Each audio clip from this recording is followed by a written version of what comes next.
അരിക്കൊമ്പനുമായി ബന്ധപ്പെട്ട വാർത്തകൾ പുറത്തുവിടുന്നത് തമിഴ്നാട് അവസാനിപ്പിച്ചതോടെ അരിക്കൊമ്പനുമായി ബന്ധപ്പെട്ട കൂടുതൽ വിവരങ്ങളൊന്നും പുറത്തു വരുന്നില്ല.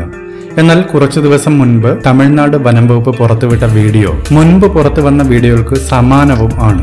അരിക്കൊമ്പനുമായി ബന്ധപ്പെട്ട് ടിജോ തോമസിന്റെ ഹർജി ഉടനെ ഉണ്ടാകും, അതിനുവേണ്ടിയുള്ള അവസാനവട്ട തയ്യാറെടുപ്പിലാണെന്നും വാർത്തകൾ വരുന്നുണ്ട്.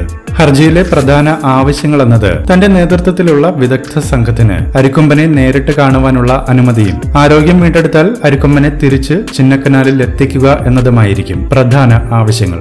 എന്നാൽ ടിജോ തോമസ് പറയുന്ന പോലെ അരിക്കൊമ്പൻ നിലവിലുള്ള കളക്കാട് മുണ്ടൻതുറ ടൈഗർ റിസർവിൽ നിന്ന് വനത്തിലൂടെ 250 കിലോമീറ്റർ നടത്തി ചിന്നക്കനാലിൽ തിരിച്ചെത്തിക്കാമെന്ന കാര്യം അത്ര എളുപ്പം നടക്കുന്നതല്ല.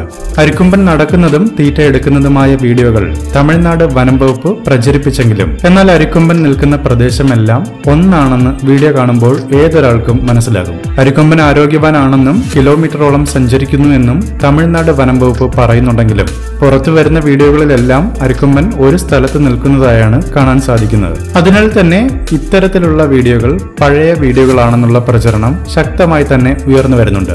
അരിക്കൊമ്പനെ തമിഴ്നാട് തടഞ്ഞു വച്ചിരിക്കുന്നുവെന്ന ആരോപണം മുൻപേ വന്നിട്ടുള്ളതാണ്. ആ കാര്യം ശരിവയ്ക്കുന്ന രീതിയിലാണ് അരിക്കൊമ്പന്റെ പുറത്തു വരുന്ന വീഡിയോകളിലെല്ലാം ഒരു സ്ഥലത്ത് തന്നെ നിലകൊള്ളുന്നുവെന്ന സംശയം ജനിപ്പിക്കുന്നത്. കോതയാർ ഡാം പരിസരത്ത് നിൽക്കുന്ന വീഡിയോയും ഫോട്ടോസുമാണ് എപ്പോഴും പുറത്തു വന്നിട്ടുള്ളത്. കോടതി ഇദ്ദേഹത്തിന്റെ ഹർജി പരിഗണിക്കുമോ അതോ മുൻപത്തെ പോലെ പിഴ കൊടുക്കാൻ സാധ്യത ഉണ്ടോ എന്നൊക്കെ വരും ദിവസങ്ങളിൽ അറിയാം.